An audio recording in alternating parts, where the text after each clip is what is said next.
morning and tell him he's got to get a job. Certainly sounds like a family tragedy. Mrs. Clifton, this is your daughter-in-law, your son's wife? Yes, ma'am. You claim that you advanced to her or loaned her $2,500 for a lawyer when she was incarcerated. Yes, ma'am. That she has had a serious history of substance abuse. Yes, ma'am. As a result of that, you are caring for her children, and you also want $2,500 for the care of her children. Yes, ma'am. Tell me how long your son and daughter-in-law were married. They've been married approximately 4 years. They have 2 little boys, one 3, 1 year and a half old. She moved into my home in October, and I didn't really realize how bad her problem was until... When you say she moved into your home, where was your son? He was living there also, already. He had moved in September. The boys moved in October. She moved in around the 1st of November. Was it after she had moved in with you that she was incarcerated? Yes, ma'am. Okay.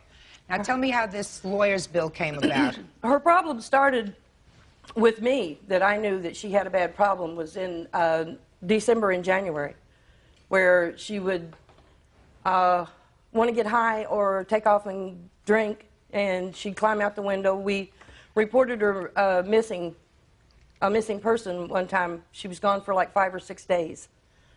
And through the whole month of January, I think she left the house like 3 to 4 times and didn't say where she was going, when she would be back. Didn't even tell us she was going. One day she climbed out my bathroom window. Would you tell me about the lawyer, please? Then she got locked up. When? February the 18th of '97. Okay. So I had gone to Lancaster to her court hearings like 3 to 4 times, and they were putting her in state prison.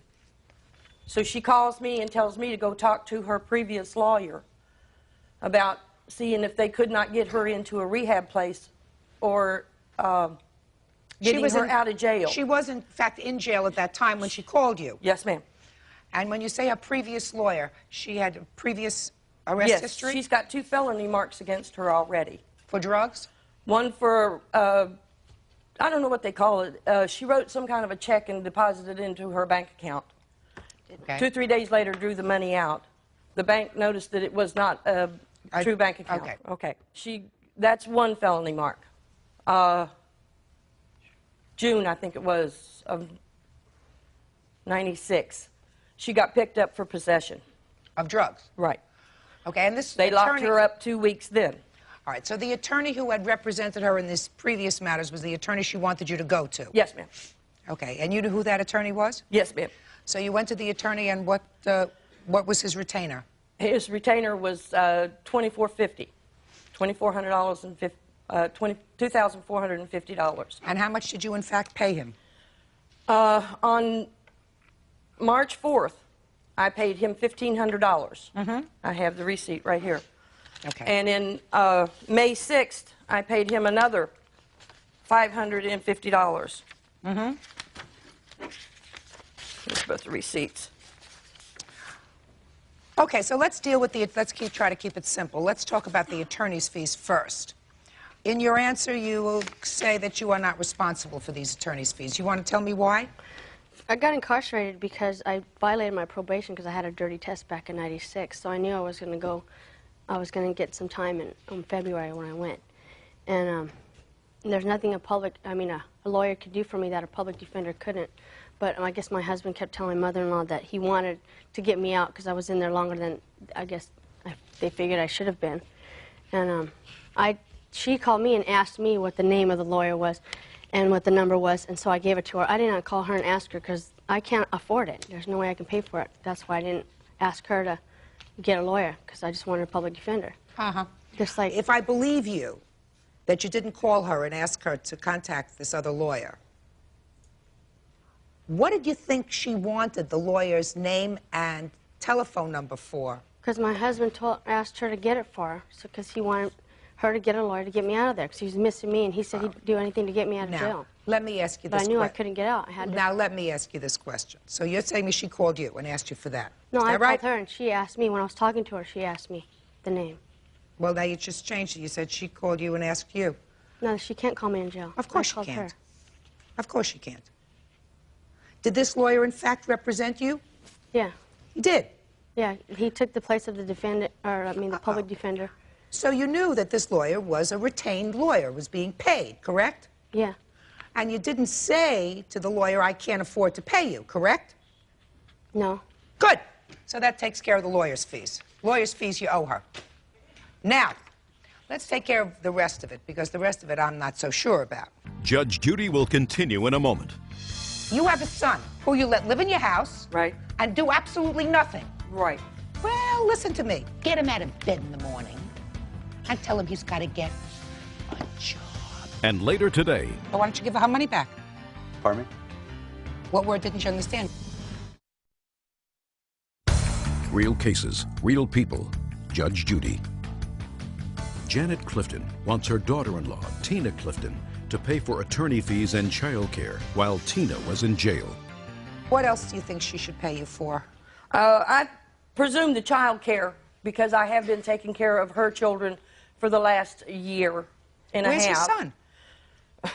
He's just as bad as she is. Well, listen. He madam, is. He's just as bad as she is. Listen to me.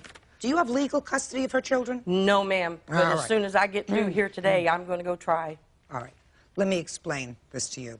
Right now, I assume that in your home, you live there. Is this your husband? Yes, this is my husband. You, your husband, your son, who's good for nothing. Yeah. And your 2 grandchildren. Right. Right? She doesn't live there. No. Has not been since October. Fine. I want to get your attention. I'm sorry, Judge. What? I moved out of there because when I got out of recovery, Roddy was still into the same stuff, and then I almost messed up, and so I was like, I had to get out of there because I'm changing my life. I go to NA, I go to counseling.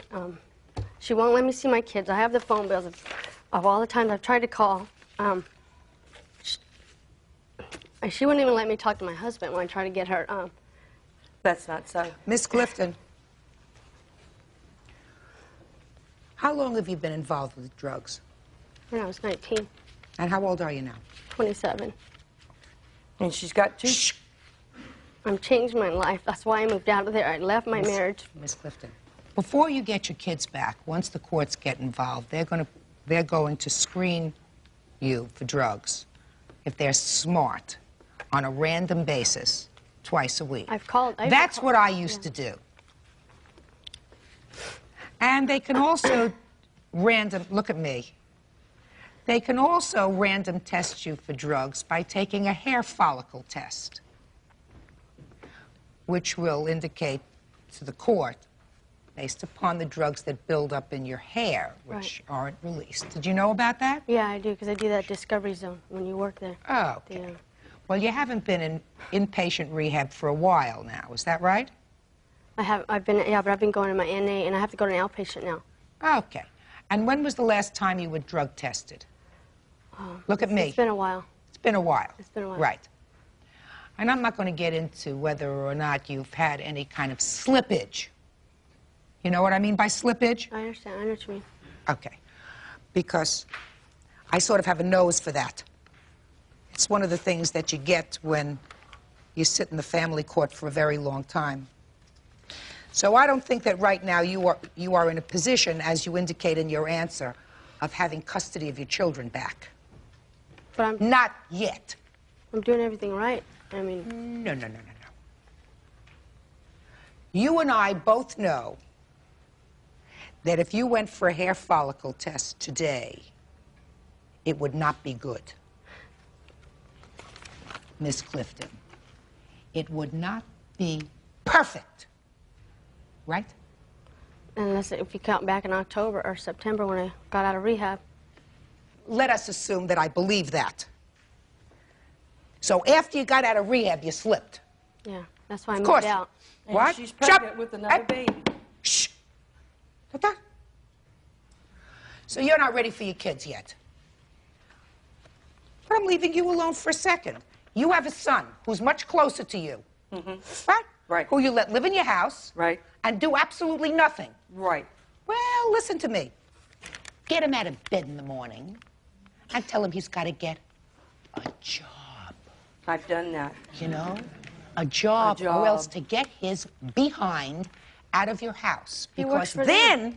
He was working for my husband. They My pay him husband under and the I have table a, to get AFDC still. Shh. my husband and I have our own plumbing business. He was doing a couple hours a day just to make ends meet for the family and to help support the 2 children. Well, now he can't even do that. He will not get up and go to work. He stays up all night long and he sleeps all day. We've had the police out there several times saying that I have to have him evicted from my own home. Absolutely right. Listen to me. Because If they he's- won't do anything. Listen to me, madam. You want to step up here with your wife, sir? Yes, ma'am. If that's the way your son chooses to live, let's be very honest with each other. If that's the way your son chooses to live, and he's an adult, you're not going to be able to do much about that. But if you are responsible people, and I assume that you are responsible people, and you have these 2 little grandbabies that you are interested in, your son isn't staying up all night and sleeping all day because he's an owl. He's staying up all night and sleeping all day because he's using drugs, which means he's using drugs around your grandchildren in your home, which means you got to kick him out. That's right. Period. End of discussion. Judge Judy will continue in a moment. I want to tell you something that makes me feel really good. And later today, He called me not to take photos like he promised he would after I gave him $1,500, but he would call up and ask me if I wanted to go riding on his Harley Davidson. real cases, real people. Judge Judy. Janet Clifton wants her daughter-in-law, Tina Clifton, to pay for attorney fees and child care while Tina was in jail. He's using drugs around your grandchildren in your home, which means you got to kick him out. And the way to do that is do not stop at go, do not stop for anything. From court today, you go to the local domestic relations court or family court in your jurisdiction, which is where? Van Nuys. Right. And you petition the court for custody or guardianship of your grandchildren. And you do that because your son is an inappropriate caretaker. And right now, your daughter-in-law, despite the fact that she has reasonable intentions, perhaps, for the future, is still, in my judgment, not ready to take care of her children, that they would be at risk. Yes, ma'am. So that's what you have to do. And then you can sue for support from your son, from your daughter-in-law. If neither one of them are prepared to pay support, the courts, as far as I'm concerned, can throw their keisters in jail. If you are collecting welfare for the grandchildren, are you now? Well, he is. They are, but it's hard getting that money to use for the Right. children, So- you understand? Oh, I understand exactly what the story is, which means that I am a taxpayer, as is Bird. So as taxpayers, we are writing checks to your son, Right. welfare, for his 2 children. And he's taking the welfare money and sticking it up his nose. Right. Okay. Exactly. Well, I want to tell you something. That makes me feel really good. Yeah. Yeah. Makes me feel Really real good. too. So, Mrs. Clifton, I am have awarding... a- Listen to me. Do I need to hear any more? Yeah, you just need to hear this one thing. I have a tape here that of Christmas morning that Grandpa and I did Christmas for the Neither 2 parent. babies. Neither one of these parents were there. She doesn't let She me go never there. even called. I've got a whole book here on a whole year Mrs. of how many Clifton, times she Mrs. called. Clifton, I do I too. understand your frustration, madam. Yeah. Listen to me. I understand your frustration. There are really, in this case, 2 real innocents, and these are your 2 little grandboys. That's right. You're innocent to the extent that, well, you raised this boy, Yeah. all right? You know, and I don't know whether anything had to do with his rearing resulted in the way he turned out, but he clearly turned out not so terrific. Because they used But to be they- on drugs. Because they used to be on drugs. Well, I want to tell you something. I look at both of them now. They don't appear to be on drugs now. Not for Yeah, the but now last that- 10 now that they're years, clean, Tina. they don't. They'll give me the chance that I'm getting But clean. that's Just the reason listen we've been to me. trying to help these Mrs. kids. Clifton, Mrs. Clifton Jr., if you were a smart lady and not selfish, but thinking only about your children, your two boys have the following option right now. They can stay with their grandparents, or they can go to foster care with strangers. That's their option. Now, I would assume that your boys have been through enough tumult in their lives, through enough uprooting, seen enough in their young lives to last them a lifetime between you and your husband. So right now they are at least in a relatively stable environment as soon as they get the son out of the house. So, if you're really serious about putting your life in order, then you have to be drug-free. Not for 3 months, not for 6 months, maybe for 2 years. Because it's very unfair for you to say, well, I want to take my kids now. I've been clean for 3 months. You've been using drugs for years. And you have relapses periodically. I don't know how often. All I know, are you pregnant now? Yes, I am. Well, all I want to tell you is this. If you're pregnant now and you use drugs, your baby's going to be born positive tox for whatever you use. And I don't know if your drug of choice is cocaine or heroin. And I don't know if your 2 other children were born with drugs in their system. Were they? Here's a letter. Shut from up. the- Just a second. No, because they would have gotten taken away from me. Just a second. Were either of your 2 sons born with drugs in their system? They were not born with drugs in their system. Judge Judy will continue in a moment. And later today, What'd you do for $1,500? I haven't done anything at this point. Perfect. All I'm telling you now is if you continue to use drugs, this baby is going to be born with drugs in its system. So I suggest you start getting your act in order for real. I am. Yeah. It's a lot of talk. It's a lot of talk. In any event, you owe your in-laws $2,500 for your attorney's fees. That's it. Thank you. I have given you my best advice. I'll take it. That's all. Parties are excused. You may step out. Thank you. Back, go to your right, please. and now the next case. Parties on Stolba versus Redoni. 30-year-old actress and model Janie Stolba claims 50-year-old theatrical producer Charlie Redoni didn't fulfill a photo shoot after she had paid him $1,500. You claim that you gave this gentleman $1,500 to act as your agent. You're Yes. an actress model. Yes, He was supposed to arrange for a, what do they call it, a photo shoot? a photo shoot. And he didn't do that. No, he didn't. You want your $1,500 back. Yes, I do. What'd you do for her for $1,500? I haven't done anything at this point. Perfect. That sounds perfect. It's just going to be an easy case. So why don't you give her money back? Pardon me?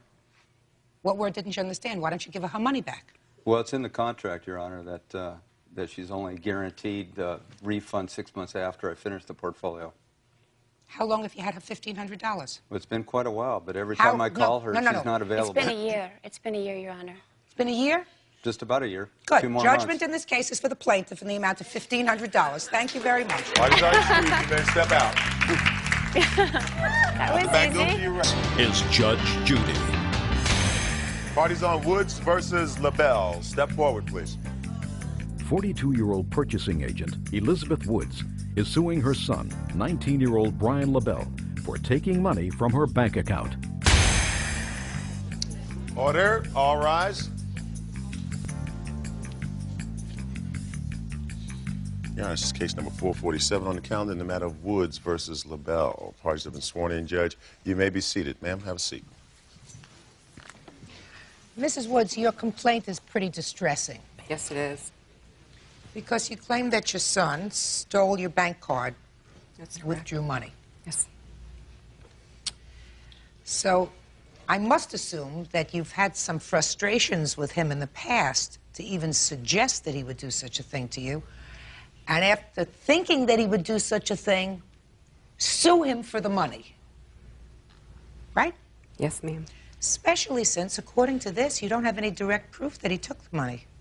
I have no direct proof, no eyewitness. Well, why don't you tell me why you believe he took this money first? I had the card on during the day on Christmas Eve. When I came into my house, I didn't put the card in my wallet. I set it on the counter in my kitchen. I live alone. My parents came over to visit that evening. They were the only other people in that house. Was your son living with you or was he visiting? No, he came over to visit while my parents were still there.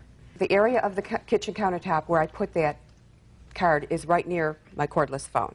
During the visit, Brian took the cordless phone and went to the back of my mobile home. He went into the bathroom, he said, to use the phone because it was too noisy out in the living room. Shortly after the conversation on the phone, Brian put on the new winter coat that my mom and dad and I had bought him for Christmas, and he left. My other daughter, Amy, and her son came over to visit after Brian had left. So the only people in my house all day long, up until the point the card disappeared, were my parents, Brian, and myself. Well, when did you first notice the card missing? I had gone into my purse looking for the card a few days later, but... So that your daughter did come over? Yes. Your daughter and who else? Her son. He's 2.5. Well, he didn't take the bank cards. But your daughter did come over? Yes, she did. And you didn't notice the bank card missing until after your daughter left? Right. It was several days later. Nobody else was in and out of your house between Christmas Day and the day that you finally discovered the bank card missing? No one else. How much money was withdrawn? $470. Now, where was the PIN number? That took me a little time to figure out how that all happened. But several weeks before Christmas Eve, Brian was over visiting, and my other daughter was there, and the little boy again. And Brian brought up in the conversation, I think when I get my income tax check, I'm going to open a checking account. He started the conversation about PIN numbers. And does the bank assign one, or how do you do that? And my daughter blurted out what hers was in reference to it being the birthday of a relative. And I did the same. Well, when you realized your bank card was missing, what did you do? I thought I had left it in the house because my last memory of the bank card was setting it on that counter in the kitchen. So I went to the bank and cashed a check. Several days after that, one of my colleagues had come in to my office from one of our out-of-town locations, and I was going to take her to dinner. My daughter came to my office at my request. I wrote her out a check and said, please run to the bank and cash this check. I need money for dinner tonight. She came back from the bank as white as a ghost and said, Mom, you've got a problem. There's no money in your account. I called the bank to find out what the problem was, and they started to read me off withdrawal, $50 on Christmas Eve, $20 on December 29th. Do you have a listing of those? Yes, I do. Let me take a look at it. And in total, it was $470? Yes, plus accumulated bank fees.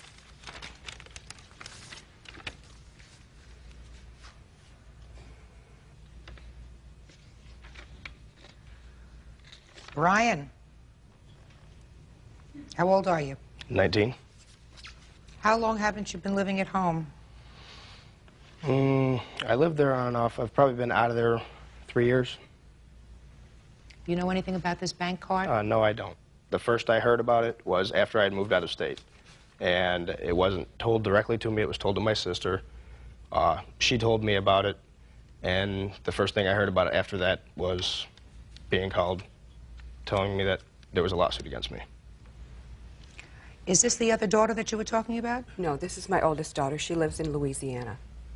Would you tell your mother if you took the bank card? If I had taken it, yes, I would have told her. I didn't take the card. I had no reason to take it. As far as the conversation with the PIN numbers and anything, I don't recall any of that. Where's your younger daughter? She's at home. I didn't think her testimony was going to be at all pertinent because she really didn't eyewitness anything. All right, so my next question, Mrs. Woods, is, now I understand your lawsuit. My question to you is, what do you hope to accomplish from this lawsuit? I want him to own up to his responsibility. I want him to understand that living off of other people or lying to people or stealing from people is not the way to live your life. And if you've done something wrong, be a man. Stand up for it. Take the responsibility and accept the consequences. Judge Judy continues in a moment. It hurts that I would be accused of stealing the card. I did not take the card. I have no use for your money. And later today, she had expressed the desire to have breast implants done. I loved her the way she was. She didn't have to do that for me. He wanted this as much as I did. Why should I pay him back? Real cases, real people. Judge Judy. Elizabeth Woods says her son, Brian LaBelle, stole her bank card and tricked her into giving him the PIN code. Who do you think took her bank card? That had her PIN number. I really have no idea. Well, it was you or your sister. That's what it comes down to, right? Okay, well, Unless it was your grandparents. I'm going to eliminate the grandparents. But the truth of the matter is, Miss Woods, it could have been either Brian or his sister, because both of them were in your house prior to the time that you found the bank card missing. You choose to believe, for whatever reason, that Brian was the one who took it because of his history, lifestyle, whatever, his need for money. I also believe that he took it because of his spending shortly before he left for Louisiana, he left for Louisiana on the 3rd of January, which was the exact day that $250 was withdrawn from my checking account. I have been told by Brian's friends, and you know, whether it's admissible or not. It isn't. Okay. That he spent a lot of money. Not a lot of money, but for someone who isn't working, was evicted from his apartment for non-payment of rent, had his car impounded by the city, you know, $10 is a lot of money. Brian, you're 19. That's not entirely cooked and ready for adult life, but it seems to me you're living on your own. What do you want to do with yourself? Did you graduate from high school? No, I didn't. Why not? I had a lot of problems in school. What kind of problems? I lost a lot of interest. I mean, it happens sometimes. I had problems with other kids in school. I had problems with teachers in school. And my mistake was I left school. I didn't go back. So what do you want to do with yourself? You know, I've been keeping myself straight. Other than this, and, you know, I've worked for what I have. I don't have much. That's not an answer to my question, Brian. It's really not an answer to my question. You're 19 years old, you have no education, but you're living on your own. Now, you can flounder through life, but you look like an intelligent, and you sound like you're an intelligent young man who's going nowhere. I think probably that's your mother's frustration. You know, that she's just sad because you seem to be without direction. You are without direction, you know. I mean, just living hand to mouth, you know, getting a job, getting a, you know, a meaningless job when you're 19 and sticking with it means that you're going to spend 40 years of your life or more doing something that you're not particularly fond of. You won't make a living. You know, you sort of aimlessly wander through life. What do you want to do? I like to be able to afford everything I need. I like the line of work I do. When I do... What kind of work do you do? I worked as a construction laborer and a laborer in a pallet yard. But you don't do it all the time? No. Why not? I was laid off from my last job due to transportation problems. I missed a lot of work. I was in the process of buying a car because the car I was driving at the time wasn't reliable. Like I said, I missed a lot of time off of work from that, and they saw it as not needing me around because they wanted somebody who was going to be there all the time. Other than that, you know, I mean, I've held a job pretty well. Brian, either you took this card or your sister took it. So you think your sister took it? I know I didn't take it. I don't want to accuse her of taking it because I know there are other people in and out of her house, whether she says there are or not. People could have taken the card, but nobody else had the PIN number, which would have given them access to the money. I didn't have the PIN number either. Judge Judy continues in a moment. I still love you. I want you to get your act together. You can't go through life like this. And later today... After this motorcycle rally, she had expressed the desire to have breast implants done because there's a lot of skin that's shown up there in Sturgis. Real cases, real people. Judge Judy. Elizabeth Woods says her son, Brian LaBelle, stole her bank card and tricked her into giving him the PIN code. Mrs. Woods, as I said to you when we started, It's a sad situation when a parent brings a child to court, sues a child, especially a 19-year-old child, because they're hardly cooked. I mean, whatever frustrations you've had with him, and I assume, even based upon what he says, you've had some frustrations with him for a long time. But this is still a court, and a court has to deal with evidence and proof. Right now, we have a situation where your credit card was missing, but there were at least 4 people who were in your home who had access to that card when you left it on the kitchen counter. You had your parents, you had Brian, and you had your younger daughter. And but for the fact that you perhaps spent a couple of dollars during the Christmas holiday, there really is no proof that Brian, as opposed to the other people who had access to that card and access to your home, were the ones who took it. So a court can't operate under supposition. That is unfair. You understand that? So I am forced to dismiss your lawsuit against your son. Ryan, I don't know whether you took this card or not. There is insufficient proof that you did. But you look like a nice young person. And you certainly are intelligent. I don't think that you are optimally using all the gifts that God gave you. Do you? No. So you better start, because, as I said to you before, life is not a dress rehearsal. You only go around once. Okay? That's all. Thank you. Others are excused. You may step out. Back, go to your right. I am very disappointed. I still love my son very much. It hurts that I would be accused of stealing the card. I did not take the card. I have no use for your money. If this is the way that you feel about me, then fine, that be it. I still love you. I want you to get your act together. You can't go through life like this. You got away with it this time, but the next time you might not be so lucky. There was nothing to get away with. And now the next case. Party's on Donahue versus Pratt. Step forward, please. 38-year-old police officer Mark Donahue is suing his ex-girlfriend, exotic dancer Cynthia Pratt, 30, for not repaying a loan for her breast implants.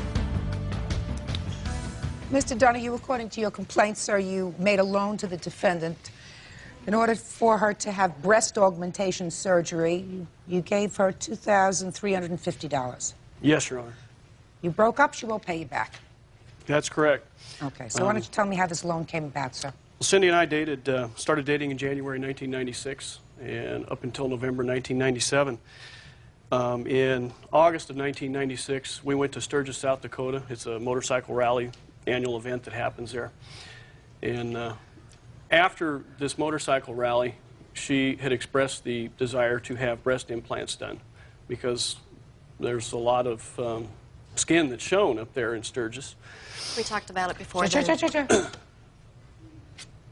So we had discussed it up until, well, the beginning of 1997. She decided that she was going to go ahead and go through with it, and she had told me that she was not going to go to Sturgis in 1997, that the following August, if she didn't have it done. She made an appointment for the surgery. The date was set. She was working at the time, and she had the funding arranged. She was working for a mortgage company and had several loans that she was going to close, so she had the funding arranged for it. And I had been telling her all along that, you know, don't do this for me, do it for yourself. If, you know, I loved her the way she was. So the day of the surgery came, and she had not had the funding because her loans had fallen through that she was going to close. But we had talked about me loaning her the money, and that I would only be able to loan her half the money, and she would be able to provide the other half. So we went to my credit union, and I withdrew $2,350 to make up for the in addition to the $1,650 that she had to make. So she had enough? $4,000, yes. Okay. And so after I withdrew the checks, I had her sign a promissory note that was notarized at the credit union. Can I see it, please? Yes, you may.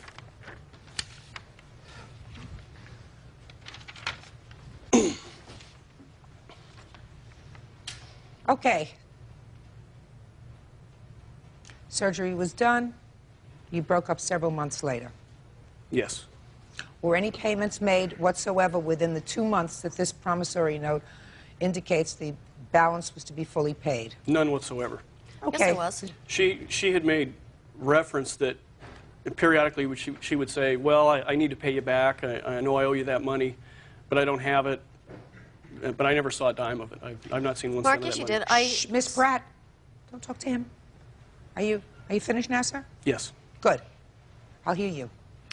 My very first check that I had got with my first loan that closed, I did sign it over. Don't go talk to him. I signed it over to him. And how much was that for? I don't even remember. It was a long time ago.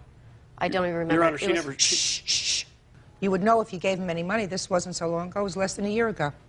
Correct, but I did sign over a check to him. I believe it was only a couple $100. I really don't remember how much the amount was. All right, so you, assuming that that's true, assuming that you got a check and you signed it over to him for a couple of $100. This note says that it's to be paid within 2 months. Now, I read your answer. I don't know what your defense is. You want to tell me what your defense is? Mark knew that I wasn't going to be able to pay him back. After my job had changed and my commission had turned into a salary, he knew that I couldn't afford it. I was stressing on by just making ends meet. And I told Mark, I said, you know, I'm never going to be able to pay you back. And he said, I know. And it never came up again.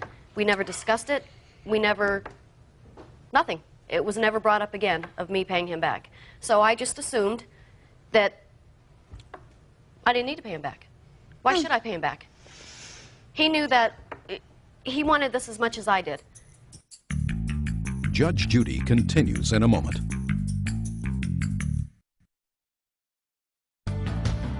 You have to decide what your theory of defense is, Miss Pratt.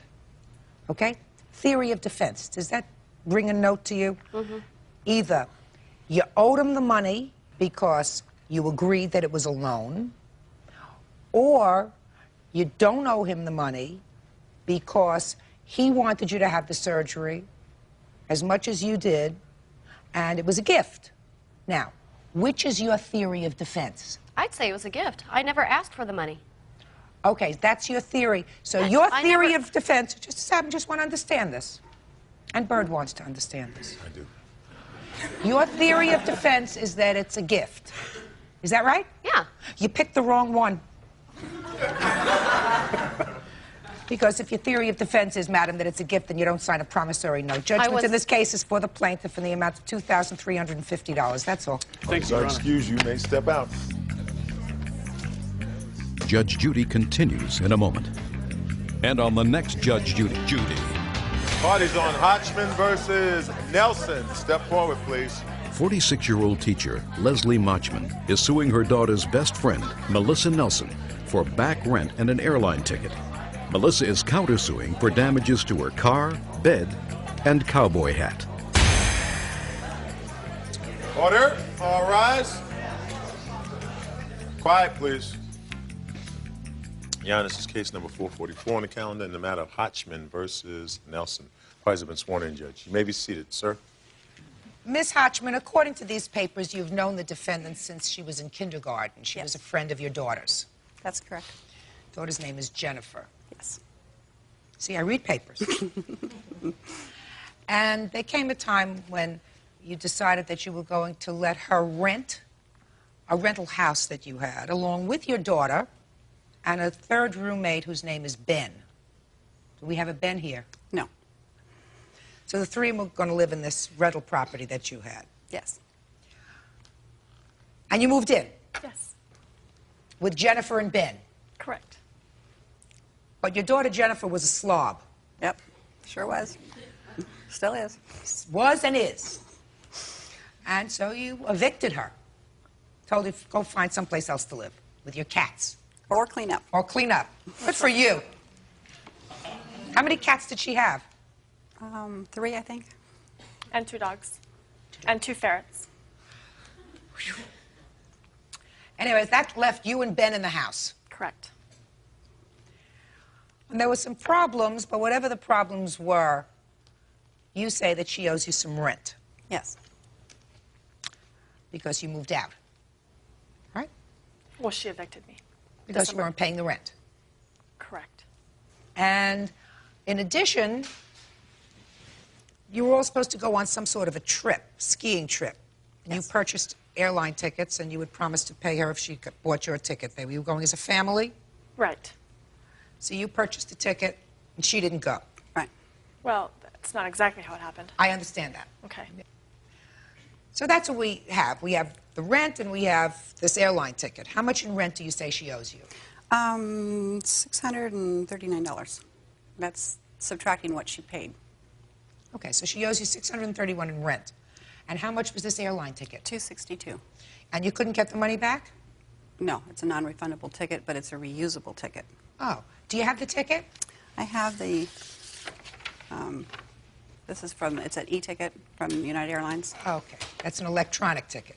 Yeah, so she can use the ticket some other time. All right, let's first, she acknowledges that she owes you some rent, which is why she was evicted, but I want to hear about this airline ticket.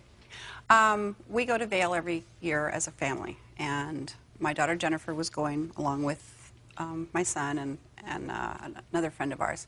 And so when Melissa was moving in latter part of August and September, you know, Jennifer says, well, gee, can Melissa go too? Because we've been skiing for the last 10 years, 15 years, whatever, together. And so I said, sure, that's great. Well, Melissa had just started a new job, and she says, well, yeah, I want to go, and I'll pay for it, but I can't pay for it right now. I said, okay. I mean, I've known her since she was 5 years old, so I have no reason to believe that she wouldn't follow through and pay what she said she would. So I agreed to go ahead and get the ticket. That way she could fly on the same plane with us and everything. Well, when the controversy happened with my daughter moving out, then there was this, I'm going to go, I'm not going to go, then Melissa, I'm going to go, I'm not going to go, back and forth between the girls. Between the girls. And I'm not sure at this point in time who finally made who caused the both of them not to go, because it was a controversy between Jennifer wasn't going to go, she was mad at me. Then she said, yeah, I will go, but then Melissa said she'd already said she was going to work, and back and forth. And I told Melissa, I said, the bottom line is the ticket is yours in your name, and you can use it again some other time. It's not refundable, but it's a reusable ticket. And she still owed me the money for it. I mean, I can't use it. It's not in my name. What she's saying is not far from what you say in your answer, well, Melissa. You keep shaking your head no. You agreed to go on the trip. Yes, I did. And then your friend Jennifer, her daughter Jennifer, right, was annoyed with her mother because her mother said, get your cats and your ferrets and your dogs out of the house because you're making my house a pig pen. And so she's mad at her mother. Right. She says, then I'm not going on the trip with you. Correct. Well, when she said that, then I had taken a week off work. I wasn't going to take a week off work, so I then told my boss that I could, in fact, work and to please put me back on the schedule. Well, then Jennifer changed her mind, and I couldn't then go to my boss and say, oh, by the way, now I've changed my mind, so can you take me off the schedule again? And Leslie had told me, don't worry about it. I know it's Jennifer's fault that you can't go. I wasn't going to go if Jennifer wasn't going to go.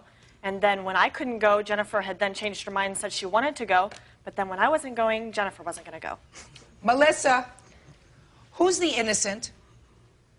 Who's the innocent person? As far as what, ma'am? As far as this whole scenario. You wanted to go on a trip with them. You said, please pay for the ticket because I want to go, but I can't pay for it right now. Is that what you told her? Originally, yes. Yeah. So she bought the ticket. She's out the money for this ticket, $262. Then you and your friend and everybody else got annoyed, right? Your friend got annoyed. She wasn't going to go. You weren't going to go. There's only one innocent person. That's her. She's out $262. It wasn't my fault that they got into a dispute and Jennifer then changed her mind. Was I going to go and ski by myself? Why not? Would you want to go and ski by yourself? Listen, let me explain something to you. I don't go on top of a mountain where it's 4 degrees below zero, where I'm petrified to get to the bottom of that mountain, when I could be at the bottom of the mountain, sitting in a lodge, drinking a large grog. So I don't go on top of a mountain. I wouldn't ski by myself, and I wouldn't ski with the whole Coxie Army. That doesn't mean that you can't go skiing by yourself. You can go skiing by yourself. You never know who you'll meet if you go skiing. Right? Ooh. Lots of nice people go skiing. Judge Judy will continue in a moment. But look at the brim. That's what the main concern is here. It's completely lost its shape. You better get a life, madam. And later today, You were hitting him in the head with the basketball, so he can either react or he can walk away. He chose to react. Real cases, real people. Judge Judy. Leslie Machman wants her daughter's best friend, Melissa Nelson, to pay back rent and the cost of an airline ticket. Melissa wants damages for her car, bed, and cowboy hat. She was nice enough to buy your ticket. You owe her for the ticket. Now, I'm going to get to your counterclaim. You're counterclaiming because you say she damaged a lot of your property. Correct. So you tell me about the damage to your property. Well, in the whole moving process, she broke into my bedroom and took it upon herself to pack all of my things when I was at work. Called me, left a message on my voicemail saying, "It's trash day today and the scavengers are out. I suggest you come and pick up your things off the driveway." When she was moving all of my things out of my room, she crushed my cowboy hat and ruined this one as well. I have receipts for both of those. What do you mean she crushed it? Well, I keep them, I love my cowboy hats, okay? I keep them in these sweater boxes upside down like they're supposed to so they don't lose their shape. She took the sweater thing out of my closet and put it in a box and crushed them. I can't wear that, nor can I wear this. It's got creases. People would laugh at me if I put this thing on and wore it. They would laugh at me. Bird, would you get me the black hat, Would please? you? I mean... Would you get me the black hat, please? That's right, that's... And this one, too. See that one? This one has creases all over it. Oh, God. And it's completely lost its shape. You better go to the doctor. It's got creases all over it. Just a second. Doing a good job, dude. What? Doing a good job. What? But look at the brim. That's what the main concern is here. Oh, it's completely lost its shape. You better get a life, madam. Just a second. Bird, would you do me a favor? Sure. Give her back the hat. Sure. Thank you. And then also she was painting the house. Her and her son were painting the house. And in the process of painting the house, the wind apparently was blowing a little hard that day and blew overspray all over my car, all over my brand new car that I just got a couple of months ago. So now I have little white specks of paint all over my car. And I took it to find out how much that would be. So Does the car thing have any ring of truth to it? This is the first I've heard about it today. I didn't know anything about it until today. This or the cowboy hats. I just fixed the cowboy hats. Ma'am, no, seriously? This is a $189 hat. This is not fixed at all. I cannot wear this hat. Just a second. Who paid $189 for it? I paid $189, and I have a receipt for that. Just a second.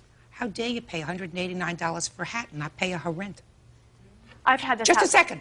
How dare you pay $189 for a hat and not give her the money that you owed her for The rent? hat was purchased long before I ever even moved into the house. I've had this hat for a long time. How long have you had the hat? I can tell you exactly. I have a receipt. Yes. 2397. How long did you live in the house? 4 months, 5 months, maybe. August. She moved in the latter part of August into my house and then moved down the street. I lived in her house before I moved into the dungeon because we had to get the old roommates out. When you said you lived in her house, you had a room in her house? Yes. Did you pay rent? No. How long did you live there? A couple of weeks. 2 weeks, 3 weeks. How long did you About live? 3 weeks. And she just let you come there because she's fond of you? Yeah, I would imagine so. Mm-hmm. She was out of town. She was on a cruise. What difference does that make? Oh, It's her house. Okay. $631 for rent and $262 for the ticket. Just bought yourself an electronic ticket. $893 is what you owe her. Is that right, Bert? That's absolutely right, Judge. Very good. Judgment for the plaintiff in the amount of $893. Your counterclaim is dismissed. It's nonsense. Parties are excused. You may step out. It's very sad that I mean, she's like a second mom to me. It's very sad that it even came to this. I feel really bad about this because she is like a second daughter to me, and she pushed me to a point where I had to move her out of the house because I had to rent the house to somebody else. My mother would never even think to do this to her daughter. By the way, I didn't know anything about the hats. I've never seen them before. And now the next case. Parties on Bolo Talo versus Delalo. Step forward, please. Chuchi Bolotalo says her 10-year-old son, Ricardo, was kicked by Marjorie Delalo's son, 14-year-old Jacob, after Ricardo hit him in the head with a basketball. You're 9? 10. 10? You're 13? 14. 14 now. So this happened about a year ago? Yes. Your families were out at an amusement park, according to the papers that I have. Some sort of an amusement park? Indoor playground. Now, tell me your name. JR. JR, you were playing basketball. Were you playing with this young man? Yes. What's your first name? Jacob. Now, when you were playing basketball, you were sort of fooling around with Jacob, right? Yes. And what were you doing with the basketball in Jacob's head? When I threw it, and then he was gonna get a ball, and then it accidentally hit his face. Well, JR, did you hit him in the head a couple of times with the basketball? Only once. How many times did he hit you in the head with the basketball? About 4 or 5 times. And what did you do after he hit you 4 or 5 times with the basketball? Well, I told him the first time to stop, and after the last time, I kicked him in the stomach. And then did he stop hitting you in the head?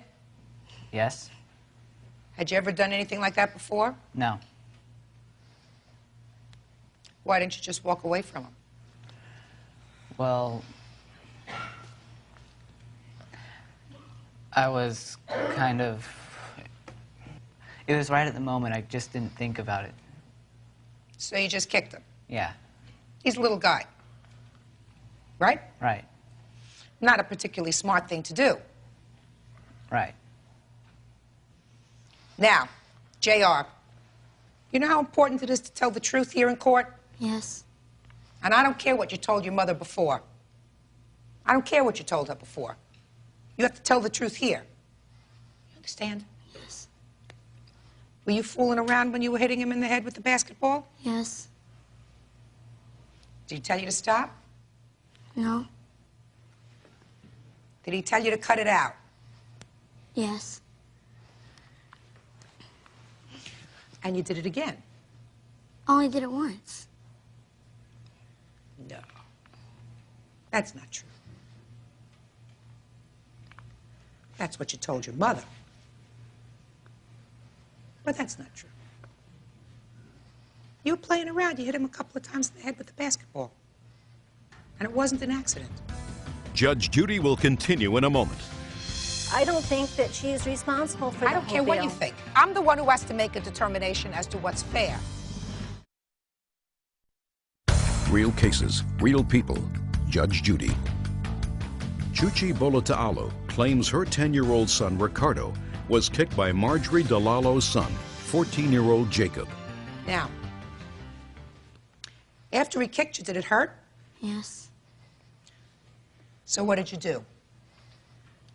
Well, I was in the ground and I was crying, and then he told his mom, and then his mom came, and the jungle came, and then the jungle called the hospital.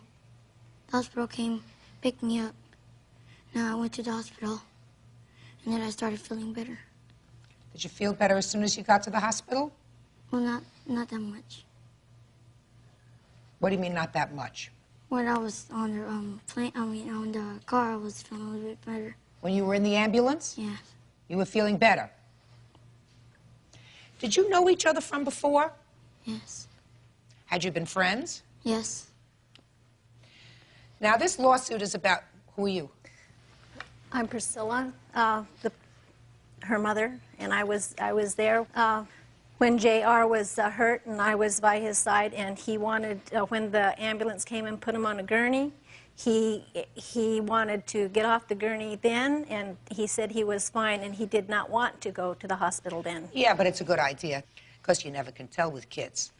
You know, kids can say, I feel fine, I want to go play, and they can have some internal damage that you can't see. So you don't take the word of a 9, 10-year-old that they feel fine, they want to go out back and play. You agree with that, right? That's what the paramedic said also.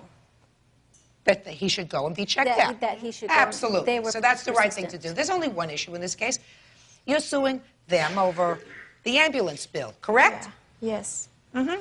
And you think that they should pay the whole thing? No, I asked her if she can pay the half.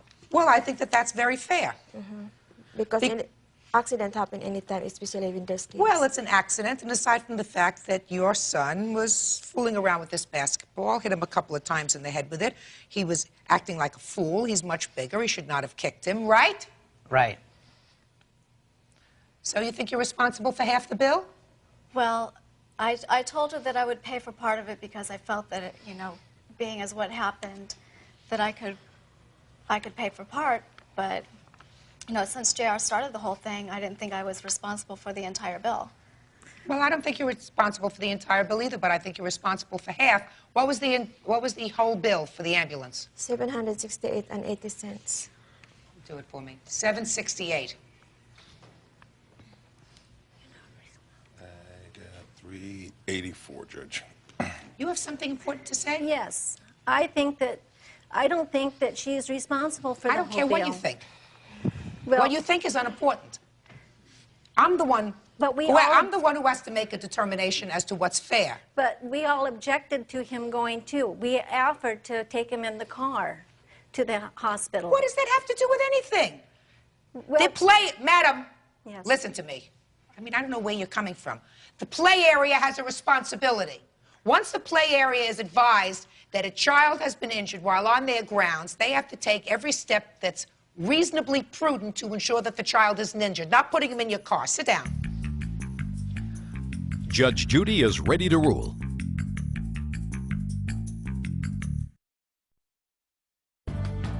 Look, it's a good lesson for you. He's little, you can walk away. Sometimes it's better off to walk away from a situation than to react to it. Jacob, do you understand? Yeah. And I think probably if you had it to reflect on, since you look like a nice young man, you would have just walked away and say, listen, he's a little kid and I'm not going to get involved, right? And you can't always rely on the fact that you're a little guy, right? And that you can fool around with somebody else and they're not going to retaliate. Do you understand? Yes. You know, you were hitting him in the head with the basketball. So he can either react or he can walk away. He chose to react. It's not the smart thing to do, and each of you has to be responsible for it. So I'm giving you half of the amount of the ambulance that took your son to the hospital, which is $384. That's all. Parties are excused. You may step out. Judge Judy will continue in a moment. Judy. Parties on Harkness versus Cutler. Step forward, please. 26-year-old chef John Harkness is suing his former best friend, 27-year-old printer Stephen Cutler, for a $3,000 loan. Stephen says John promised him the money after he won a huge settlement. Order. All rise. Thank you. Judge, this is number 388 on the calendar in the matter of Harkness versus Cutler. Parties have been sworn in. Judge, you may be seated. Sir, proceed, please. Former friends. Correct. Fight over money. Not correct. Unfortunately. Well, that's why we're here, sir, because this is a dispute over money. Correct. According to you, Mr. Harkness, you lent Mr. Cutler $3,000. Yes, that is correct. Mr. Cutler says it was a gift. Correct. So why don't you tell me, sir, how did this loan come about?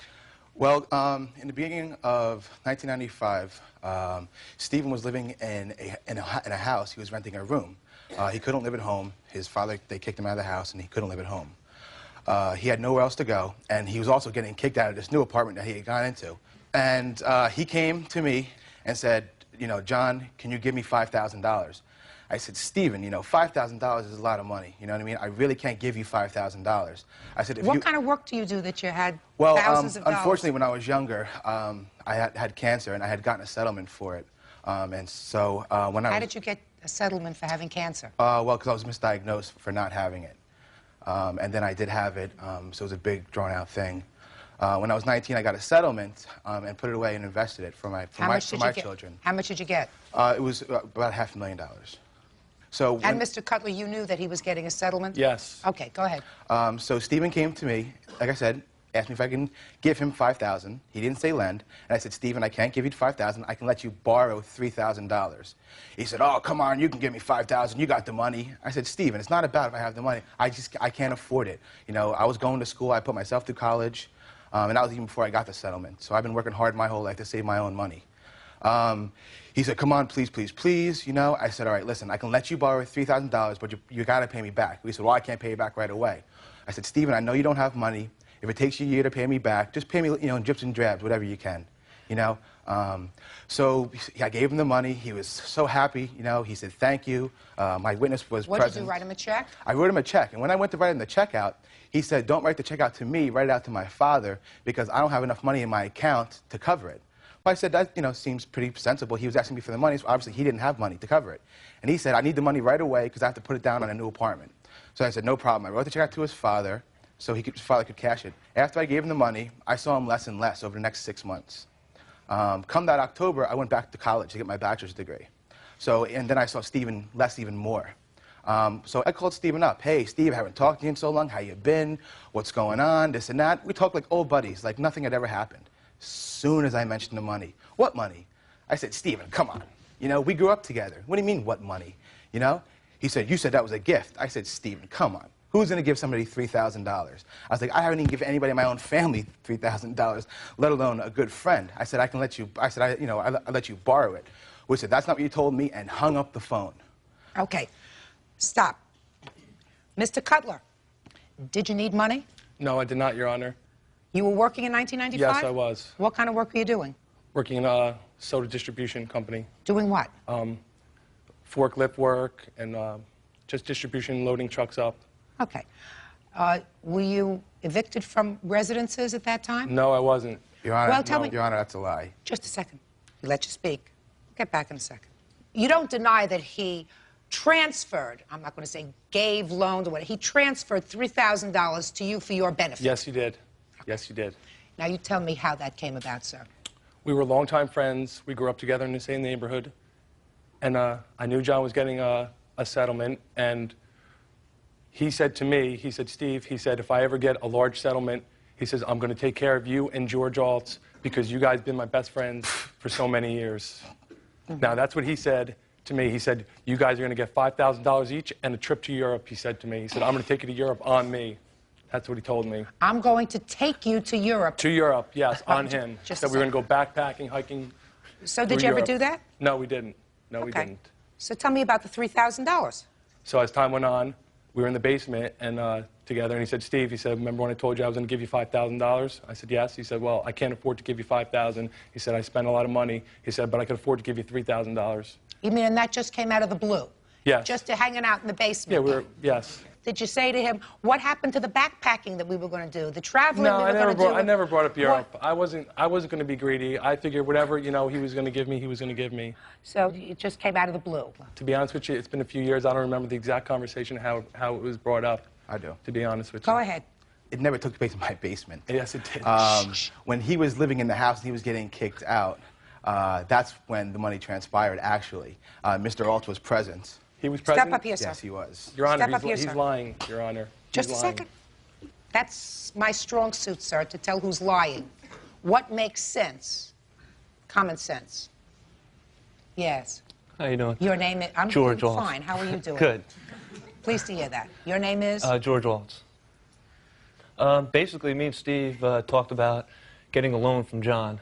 Actually, it wasn't a loan. We wanted to receive $5,000. Stephen ended up asking him. I just kind of stayed off to the side. A short time after, Steve came back and said, he's not going to loan us $5,000. He'll let us borrow $3,000. Why were you looking to borrow money? Because I was in debt at the time, and I had a lot of bills. So did Stephen. So Stephen said, you know, I asked him, he would loan me $3,000. I said, I don't want a loan. If he's going to give me $3,000, I'll take the $3,000. I don't want another loan to get out of debt, to get back in debt with a friend. So I said it's not even worth it. Why would you think that your friend, Mr. Harkness, would give you money? Like, we grew up together. I would. You got to understand our circumstances. You know, we've been through a lot since little kids. I thought maybe we can get some money from him as a friend. Sure, step up here. Who are you? My name's Joseph Smeltzer. I know all three of these men here for well over 15 years. When John received his lawsuit, for years, well before he received it, Steve and George had been his best friend, lifelong best friends. John had bragged countless times, and specifically, that he was going to take care of them financially and give them a gift. That's a lie, Your Honor. Just a second. Were you present, sir, when you heard any discussion about $5,000 and a trip Yes, to Europe? I was, many times. He made a lot of promises to a lot of people, not just Steve and George. I mean, he bragged that he was going to take care of a lot of people in many different ways. Shh. And Just a minute, a lot of people do that. Yes, they do. A lot of Absolutely people they do that. But you got to consider the fact when best friends of this nature, they're considered like family. They grew up all their lives. It's more like family. It's like if I came into $1 million tomorrow, I'd have no problem giving Steve $5,000. Judge Judy continues in a moment. He's a bitter man because I couldn't be friends with him no more because he had a swelled head and I couldn't deal with him no more. And later today, You're going to give a box of ashes to your children and say, here, hold your grandmother? real cases, real people. Judge Judy. John Harkness wants his former best friend, Stephen Cutler, to give him back the $3,000 he loaned him. Stephen claims the money was a gift. What you, Mr. Cutler, is suing for is on a contract. You say that there was a contract, and your contract with him was that he was going to give you a gift, right? Correct. A contract requires, in the law, something called consideration. There has to be something that you give to him and something that he gives to you in order for it to be enforceable. Otherwise, it's just puffing. I'm going to take care of all of my friends. Now, there's a certain amount of common sense that suggests to me that you are having certain problems in 1995. Your That Honor, has a ring of truth to it, sir. Your Honor, $3,000 wasn't going to make any difference in my life at that time. He was getting kicked out of the whatsoever. Just a second. Whatsoever, Your Honor. Just a second. Then why, Mr. Cutler, would you think, sir, that after several years, because this transaction took place several years ago, that Mr. Harkness would at this point sue you for the $3,000? Because he's a bitter man, Your Honor. Why just a second. Why do you think he's a bitter man? He's a bitter man because I was friends with him for a year after he gave me the $3,000. After that, I couldn't be friends with him no more because he had a swelled head and I couldn't deal with him no more. And a lot of people the same way. So don't tell me about a lot of other people. What two about years you? later, he calls me up on the phone and said, Steve, he says, the money that I gave you, I want it back. I said, John, you gave it to me as a gift. He said, doesn't matter. We don't speak no more. He says, I want the money back. Never I said, well, you're not going to receive the money. Happened. You gave it to me as a gift. And he said, well, I'll see you in court. And I said, I'll see you in Your court Honor? then. Just a second.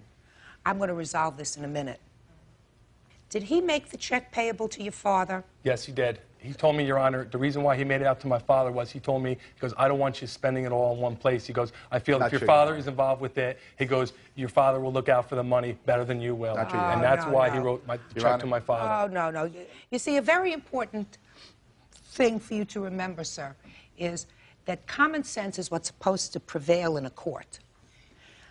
If he were giving you money outright, he would have given you the check made out to you.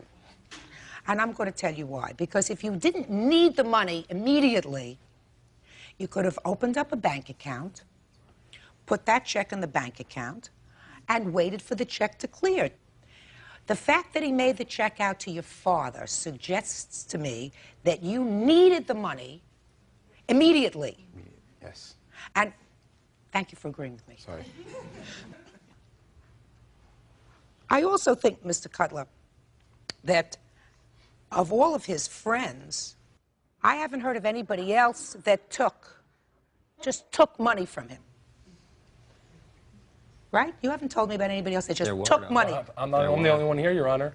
I mean, there were other people. There were other people. No, there wasn't. I could have brought many witnesses here, Name one. Just a second. Why'd you bring him? Hey! Sorry. Sit down now. Mr. Harkness, I am satisfied based upon primarily the one tangible thing that we know, which is that you both agree on, that you made the check payable to his father, and that suggests to me that there was an immediate need that he had for the funds, Yes, which Your Honor. supports your story that he needed the funds immediately for a new apartment, which is totally different from what he's saying is that you were in the basement of your building making out a check and you said, I'm going to give you some money. No, never happened. Well, I know you say it never happened. So I am giving you a judgment, sir, in the amount of $3,000, which is the amount of the loan. Thank you, Your that's Honor. all. Parties excused. You may step out. Yes, Your Honor. Out this way, gentlemen. This way. Out the back, go to your right. A freak in disguise, bro. See, that's all he can say. A freak in That's disguise. all he Look can at you. say. Rip off that suit and That's all nothing he but can white say. trash. White trash with a Mama's a freak, with his a dad's a bachelor's freak, degree. his whole family's Bachelor's degree. freak. Ask him what degree he has. Ask him how many degrees he has. Nothing. I'm white trash. And now the next case. Parties on Gendron versus Gendron. Step forward, please. 42-year-old Suzanne Gendron wants her former sister-in-law, Teresa Gendron, to return the ashes of her mother. Very strange case. And very old. Your mother died 21 years ago, according to your complaint. Correct. How old was she when she died? She was 54. And according to your complaint, your former sister-in-law, that's you, has her ashes. Correct. And she's had them for 21 years. Yes. You want them back? Yes, Your Honor. First, what took you 21 years? I have been asking her since my children were born. We had an agreement that if and when I had children, because I was not married when my mom passed on, if and when I had children, that she would give the ashes to me to watch over my children. And when did you make this agreement? This was the year after my mother died, and we had agreed to that. And I began asking her for them when my daughter was born. My daughter, Sarah Louise, she's named after my mom. And I have not been successful in getting them from her since then. And we need her very much. Judge Judy continues in a moment. You don't know what it's like growing up in a house Well, full of men you know, it's with not no like woman's Susan. touch. Susan, I'm No sorry. one- What woman's touch are you going to get from an urn or an ash? Real cases, real people. Judge Judy. 42-year-old Suzanne Gendron wants her former sister-in-law, Teresa Gendron, to return the ashes of her mother. Hello. How are you? So? I never agreed to give her back the ashes when her children were born. My mother-in-law confided in me that when she passed away, she wanted to be cremated, and she wanted her ashes thrown where her father used to dock his boat in Long Branch. I never knew exactly where this was, so I didn't want to just take her and just put her ashes anywhere. So the reason that I still have the ashes is because to this day I don't know exactly where she wanted her ashes thrown. She asked me to do this. I took it seriously, and that's why I still have the ashes. I never agreed to give you back the ashes. Were you close to your mother before she died? Yes, I was very close. And did you hear her say, was she ill before she died? No. She was not. So this No, she was, was her not. death was sudden? Very sudden. She had a heart attack. When did she tell you that she wanted to be cremated? She lived in Plainfield, and when she was in Plainfield, we spent a lot of time together. Suzanne didn't live in Plainfield. Suzanne lived in Montreal. And on one of our outings or trips to the shore, she told me that this is what she wanted because that's where she felt most peaceful. That's Now, right. Is that right? Yes, and I have explained to my sister-in-law that I am prepared and I insist that we fulfill my mother's last wish. My Aunt Beth and my brother went last summer together to the exact spot where my mom wants her ashes scattered, and it was always in the agreement that I would have my mother for a short time and then we would all go to that spot. We know exactly where it is. Great. Well, And then we this is a want- very easy lawsuit to We want resolve. to fulfill my mother's last wish. And so do you. And so do I. Good. And when do you intend to do that? Well, I was unaware that the aunt and my ex-husband knew or even went to this spot. Well, what but I then- want to know is why they didn't include me and bring me with them so that we could have fulfilled my mother-in-law's wishes a year ago. Absolutely. That's going to happen. That's going to happen. That's I never going to said I happen. wouldn't. When do you want it to happen is the question. On her 25th, on the anniversary, the 25th anniversary of her death, which will be in 3 years. No. Why would you want to wait another 3 years? Because I don't have very long to live. I've been diagnosed with 2 different terminal illnesses. And I would like, for my children and for myself, I have some very difficult battles to fight. And I need my mother's strength. And I don't think that after 21 years, I don't think that 2 years or 2.5 years is going to hurt my mom that much. I think she'll enjoy being with me her daughter and her grandchildren. Ms. Gendron, what you say is very sad, but you can't give yourself, nobody can predict the moment that an illness that you have, even if it's a terminal one, is going to cause you to leave this earth. And I wouldn't like you to live under that kind of an onus anyway. I mean, that's a terrible thing. Right now, your mother, and you acknowledge that, had a dying wish. And her wish was that she be cremated, which she was, and that she wanted to rest peacefully, having her ashes dispersed in a certain way. Yes. So you have to do that. Yes. And you have to do that now. It's been all too long delayed. Judge Judy continues in a moment.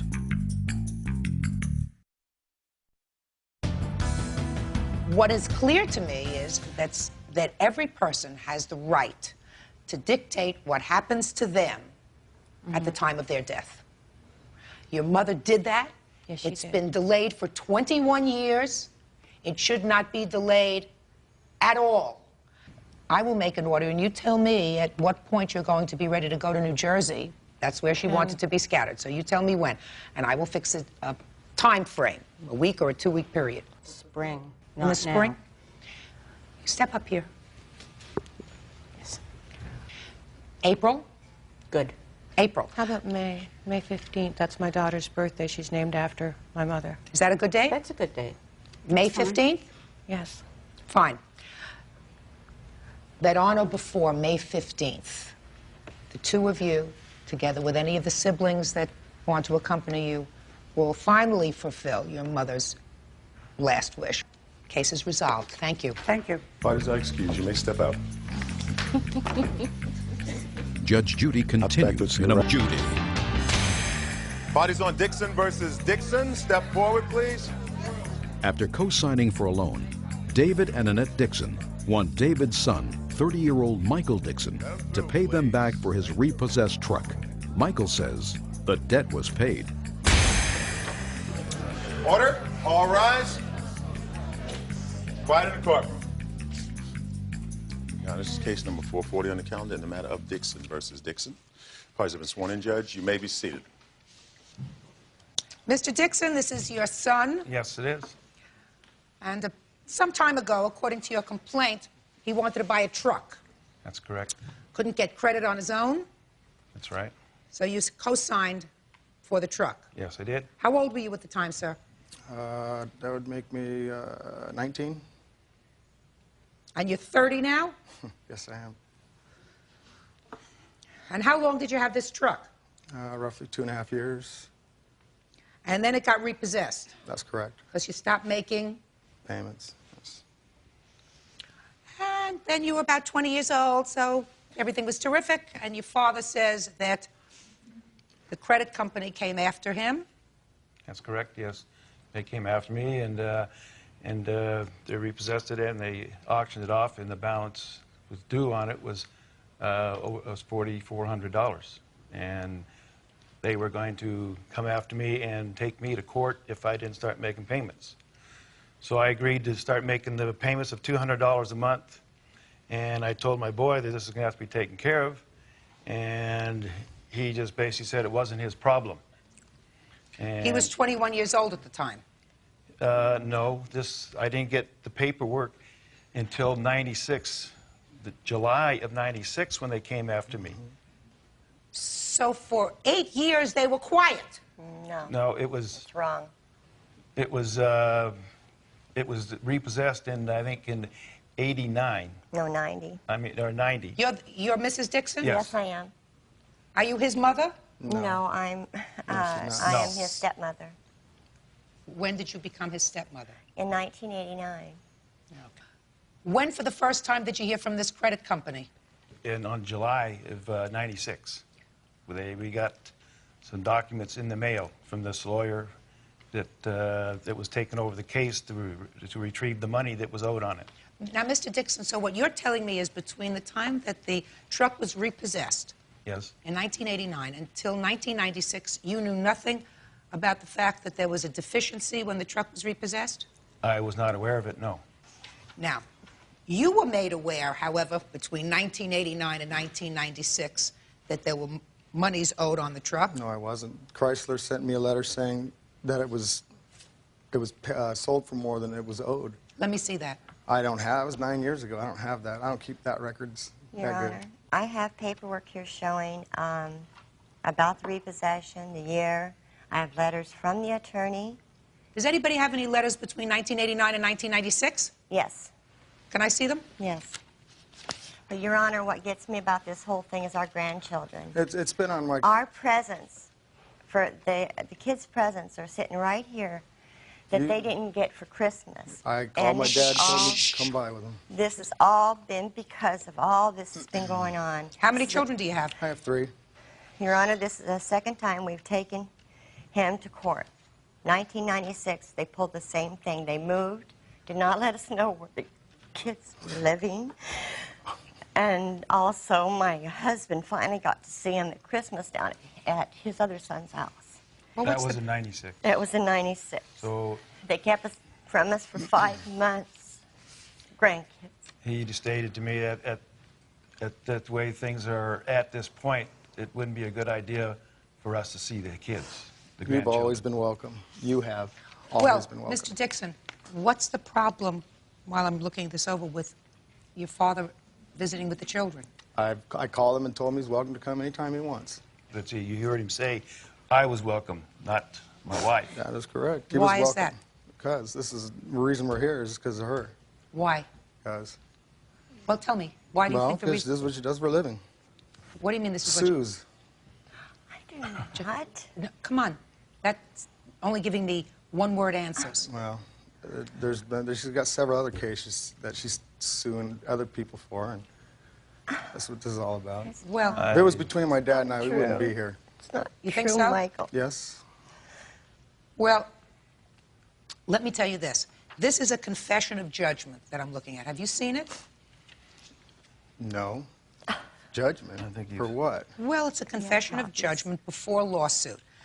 And it's against your father by the finance company. Right. Whereas he agrees to pay the balance due, which was $4,400, sir, so that they wouldn't sue him.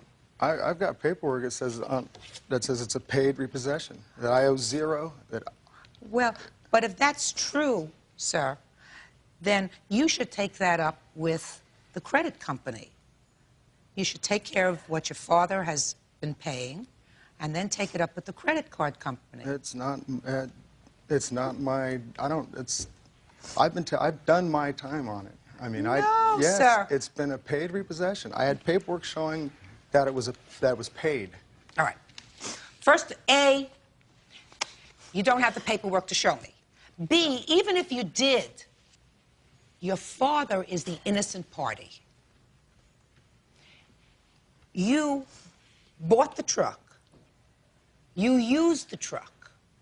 You stopped paying on the truck. Defaulted on the loan. They repossessed your truck, right? That's correct. And he's paying. Now, if he's paying, and he's paying because the credit company is wrong, why should he have the aggravation of having to deal with them when it was your problem? You were guilty. You bought something you couldn't pay for. You stopped paying for it. They came and repossessed it. He was a good guy and co-signed for you, right? Yeah. So you got to take over the aggravation. Why should he have the aggravation? Well, maybe we got to check into the records. Maybe they're wrong. Who's wrong? Wherever they get this paperwork. Right! What do you mean we? You. Not him. I'm not being sued by them. Michael, it's your problem, sir. You're a grown-up. Your father merely did you a favor and said, I will guarantee the payment. Certainly, they can go after him. But it's your problem. Don't you understand that? Sir. Judge Judy continues in a moment. They'll end up, hopefully, still loving each other. But not you. You're supposed to be in the background, and you're not supposed to instigate trouble. And later today, You couldn't tell which phone calls were hers and which phone calls were yours. Yes. Because You were dating her brother. No, she was she dating was my dating brother. your brother. I don't even know your brother. Listen, hey, Since when? Miss Hunter, don't talk to each other, because you annoy me. Real cases, real people. Judge Judy. David and Annette Dixon say they had to pay the bank for his son, Michael's repossessed truck. Michael says the repossession took care of the debt. Michael, there comes a time you have to grow up, sir, and accept responsibility for what you do. How many kids do you have? 3. You take care of them? Oh, yeah, very well. Do you have a father who tried to do the same for you? You have brothers and sisters? Yes, I do. Do you see them? Oh, yeah. Do you see them? Yes. And as far as your kids are concerned, you never use your children as... I never have. Good. All right. Never have used them Fine. as a tool. Then don't. Don't. It's the wrong thing to do. In this situation, this is your aggravation. Somebody's got to be aggravated with this lawsuit. Bird doesn't want to be aggravated with this lawsuit. Right? Right? Your father shouldn't be aggravated with this lawsuit. If somebody made a mistake, then you should say, Pop, they made a mistake. Let me take it over and I'll look into it. And I'll take care of it. So, Michael, fess up. Your Honor. Listen, let me tell you something about being a stepmother. Yes. You're supposed to butt out. Okay. Because they'll end up, hopefully, still loving each other. But not you. You're supposed to be in the background, and you're not supposed to instigate trouble. You got it? Good. All right. But meanwhile, you're suing for $4,000. Now, is that what you have actually paid? No, we have paid $1,600 on this. He has paid me a total of $400 in 14 months. So you have been making some payments, sir? Yeah, I gave him just to keep her happy, to keep him happy. So you acknowledge some sort of responsibility. Just to keep my dad and I on good terms, I would have done anything. Well, that's good. So far, you've paid $1,600. Is that right? Yes, we have. And according to you, Michael, you are going to be able to establish that this truck was sold without a deficit, correct? Yes. Good! Then I am going to give you, sir, an interim order. Your out-of-pocket so far is $1,600. Is that correct? Mm-hmm. Good. In the event, of course, Michael, that you cannot establish to the satisfaction of the credit company that they are mistaken, this is without prejudice to your father, if he has to, coming back here, if you refuse to take on the obligation for the remainder of the bill, coming back to court to seek the remainder of the judgment. Do you understand? Yeah. Do you understand? Yes. Good. Judgment in this case is for the plaintiff in the amount of $1,600. That's all. Parties are excused. You may step out. Out this way, man. Back go to your right, please. Used to be real tight. Yeah, used to be. We used to work together every day. And he said, I can come over. You don't even remember but she cannot. Because we wouldn't be here. That's... If it was just you and I, we wouldn't be here. That's Why not right. not, Michael? You know we wouldn't be here. And now the next case. Parties on Hunter versus Harvey. Step forward, please. 24-year-old Stephanie Hunter says her former roommate, 24-year-old Katrina Harvey, owes her for long-distance phone calls. All right, this dispute is about a phone bill. Yes. You were living with the plaintiff, is that correct? Yes, I was. How did it come about that she was living with you? Me and Katrina have been friends since we were about 16 years old. We were really close. She stayed with me before she moved away. I guess she was having problems down in Carolina where she was at. She decided she wanted to come back to California. I told her if she wanted to come back, you know, she can come stay with me until she got on her feet. And she did that.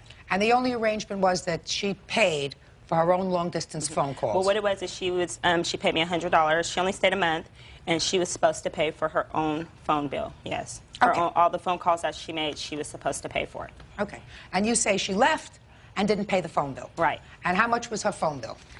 The phone bill was $362 and... For 1 month? For 1 month. It was $362.65. Okay. Your defense. When I moved there, originally I was there for like 3 weeks total. And when I first got there, I gave her $100. And she said, the only thing I want you to pay for is for your phone calls. So I said, well, apply that to the phone calls. She's lying. Just a second. No, you're lying. Just a second. She is lying. Shh. Hey. Okay. First of all, madam, what you're telling me now is nothing remotely similar to what you put in your answer, which I have. I mean, that's a good story. No, but I told But that's a good story. But in your answer, you say... Well, she just told you that I gave her $100. Listen to me. In your answer, you say that you agreed to pay the phone bill, but the problem was you couldn't tell which phone calls were hers and which phone calls were yours. Yes. Because you were dating her brother. No, she was dating my brother. Your brother. I don't even know your brother. Listen, hey, Since when? Miss Hunter, listen to me. Don't talk to each other, because you annoy me. Judge Judy continues in a moment.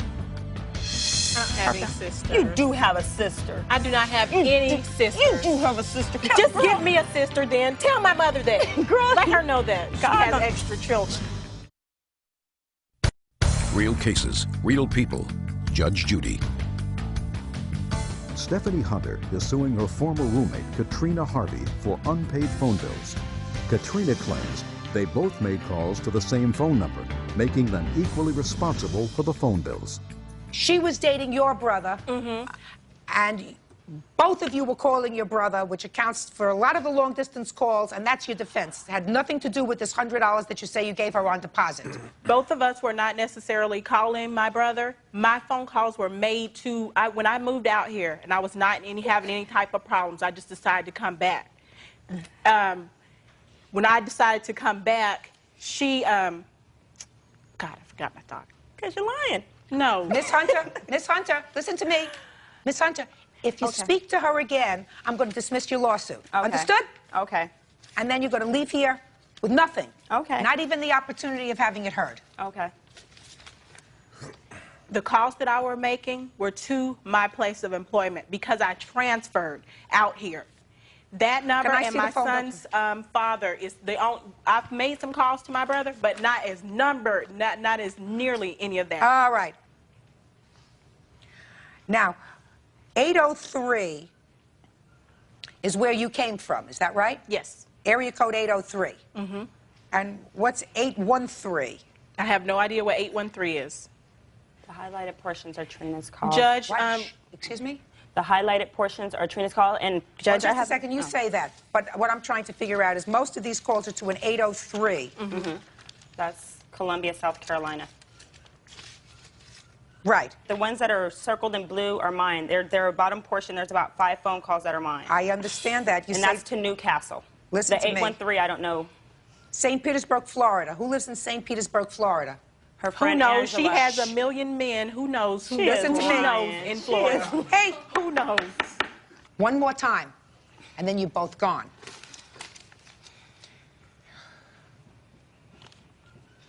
Do me a favor. Would you add up all these Newcastle calls here for me? Sure. And how does she want a reconnect fee when her phone was already disconnected long before she ever received that bill? Just a second. No, it wasn't. Yes, it was. You was calling me from a payphone harassing me. No, I was. Yes, you were. Trina, that was after that.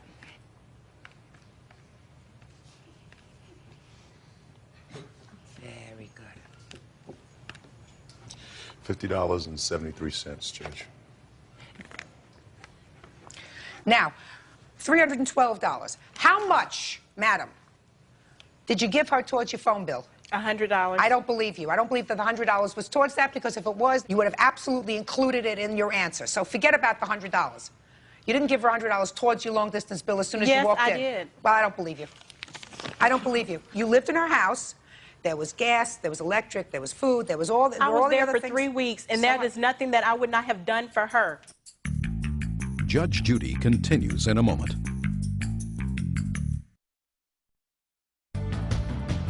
I don't believe you, but let us assume I did believe you. You still would have owed her over $200 for the phone. How much did you give her? I'm just trying to tell you that she was calling my brother just as much as I was using that phone. That's how come we cannot determine which one of those calls were hers and what were mine. I can determine it. 803 is where you came from, correct? And my brother comes from 803, too. Just a second. Do you have your last month's phone bill, the phone Yes, or I do. a couple of months ago? Can I take a look at I it? do, and I also have my... Don't. Okay. Just give me what you have. Okay. Here you go. Because This what I one, would too. like to do is just to compare to see how many times she called her brother in previous months. She did not get in touch with him until she got in touch with me. You know, you got a good story all the time. I'm just going to look at this and see. Just a second. Now, she wasn't very close to your brother. No. She wasn't very close to your brother. And this is for what month? June? Oh, yes, this is the same month. Yeah. And then you come. I do not believe, madam, that you gave her $100 in advance towards your long-distance bill. I don't believe that at all. What you owe is $312, and the judgment in this case is for the plaintiff in the amount of $312. That's all. Parties are excused. You may step out. Judge Judy continues in a moment.